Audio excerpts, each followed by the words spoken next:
Shalom Bapak Ibu Saudara sekalian yang dikasihi Tuhan Yesus Kristus.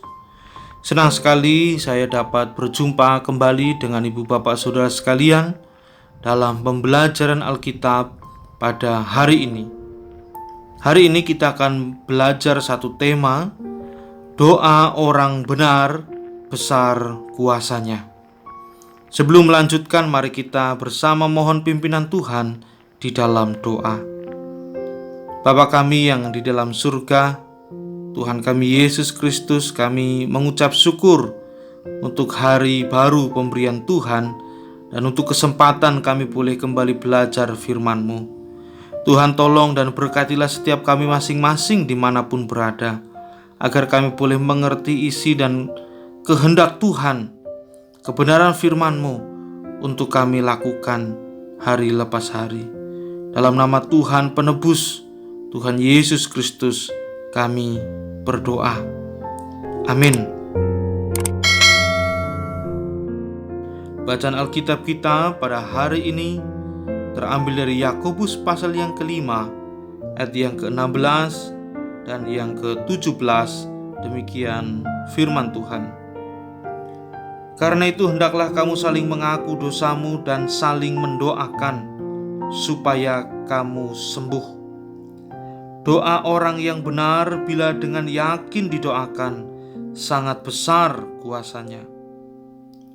Elia adalah manusia biasa sama seperti kita, dan ia telah bersungguh-sungguh berdoa supaya hujan jangan turun, dan hujan pun tidak turun di bumi selama 3 tahun dan 6 bulan. Amin. Saudara-saudara yang dikasihi Tuhan Yesus, kalau kita membahas tema doa orang benar besar kuasanya, kita harus mengingat beberapa hal berikut. Yang pertama, yang besar kuasanya bukanlah orang yang berdoa, melainkan Allah yang menjadi alamat dari doa itu. Allah mengabulkan doa-doa yang kita sampaikan di dalam nama Tuhan Yesus Kristus. Yang selanjutnya kita harus mengingat bahwa Allah merespon pokok doa kita dan bahkan memberikan lebih besar dan lebih banyak daripada yang kita minta. Seperti yang Rasul Paulus sampaikan dalam 1 Korintus pasal yang kedua ayat yang ke-9. Apa yang tidak pernah dilihat oleh mata dan tidak pernah didengar oleh telinga dan yang tidak pernah timbul di dalam hati manusia, semua yang disediakan Allah untuk mereka yang mengasihi Dia. Jadi Dia adalah Allah yang maha baik dan maha kuasa. Sebab itu doa orang benar dan orang percaya bukanlah kata-kata yang kosong, yang tidak punya kekuatan, melainkan doa yang berdampak dan berpengaruh serta berkuasa. Percayakah saudara sekalian bahwa Tuhan kita adalah Tuhan yang menjawab doa? Dia adalah Allah yang mendengar doa anak-anaknya. Mari kita bersama melihat apa yang Tuhan ajarkan tentang kuasa dari doa. Kriteria yang pertama adalah doa orang benar. Apa artinya doa orang benar? Apakah kita harus melipat tangan, menutup mata, berlutut, berteriak, atau berpuasa waktu kita berdoa? Dalam Yohanes pasal yang ke-14 ayat yang ke-6, Tuhan mengajarkan, Akulah jalan dan kebenaran dan hidup. Tidak ada seorang pun yang datang kepada Bapa kalau tidak melalui Aku. Tuhan Yesus mengajarkan bahwa kebenaran itu cuma satu, yaitu Dia sendiri. Dalam ayat yang ke-6 dituliskan, Akulah jalan, kebenaran, dan hidup. kebenaran itu bukanlah cara, tetapi keadaan hati kita waktu kita berdoa. Hati kita harus benar di hadapan Allah. Dan untuk dibenarkan di hadapan Allah, kita perlu bertobat. Karena ketika kita bertobat dan sungguh-sungguh menjadikan Tuhan Yesus sebagai juru selamat kita secara pribadi, maka pertobatan saudara membawa engkau kepada pembenaran Allah. Itulah sebabnya kita harus saling mengaku dosa. Artinya kita perlu hidup di dalam pertobatan yang benar setiap hari. Pertobatan akan membawa kita semakin dekat dengan Tuhan. Di dalam tubuh yang sehat, hidup yang nyaman, seringkali kita tidak sadar bahwa rohani kita dalam keadaan sakit. Dan pertobatan membawa kesembuhan atas rohanimu. Doa orang benar adalah doa seorang yang hidupnya berkenan di hadapan Allah.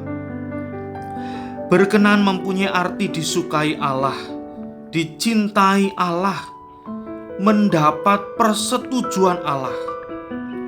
Itulah yang harus kita kejar hari lepas hari. Kriteria yang kedua adalah dengan yakin didoakan.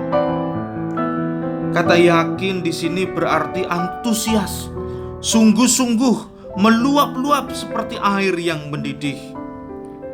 Yakin juga berarti percaya, pasti, tahu, mengerti, tidak salah lagi.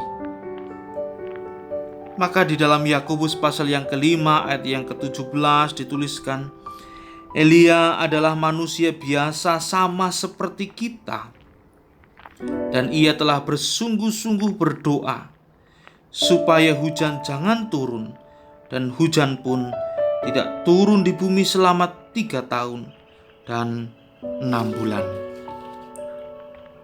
Allah tidak melihat apa yang nampak dari luar, tetapi Ia melihat keadaan hati kita. Dia melihat berapa besar kesungguhan kita.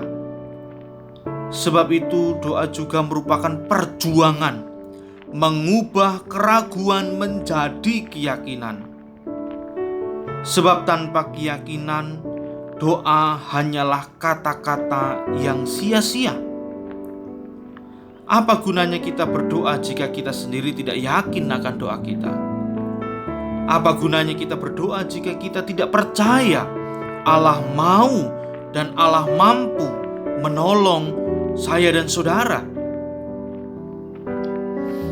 Maka kriteria yang ketiga dalam doa orang yang benar, besar kuasanya adalah hubungan yang dekat dengan Tuhan.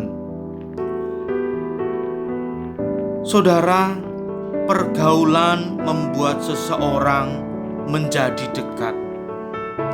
Maka jika kita hidup bergaul dengan Allah, dekat dengan Dia, maka kita akan peka dengan hadirat-Nya. Orang yang bergaul dengan Allah, ia akan berbicara kepada Allah dan Allah menjawabnya. Bukankah doa artinya kita berbicara kepada Tuhan? Jika kita hidup berkenan kepadanya, maka doa kita akan didengar oleh Tuhan dan Dia akan menjawabnya. Bahkan kita akan berbicara dengan Tuhan seperti dengan seorang sahabat. Sungguh alangkah indahnya jika kita mempunyai hubungan yang dekat dengan Tuhan. Saudara-saudara, ketahuilah bahwa Dia adalah Tuhan yang dekat. Roh Kudus-Nya ada di hatimu. Saya mengundang kita sekalian hari ini, mari kita menjalin hubungan yang manis dengan Roh Kudus. Maka doamu akan sangat besar kuasanya. Akhirnya saya menyampaikan, selamat menikmati hubungan yang manis dengan Roh Kudus. dengan persekutuanmu di dalam doa. Tuhan memberkati kehidupan doa saudara kini dan selamanya. Amin.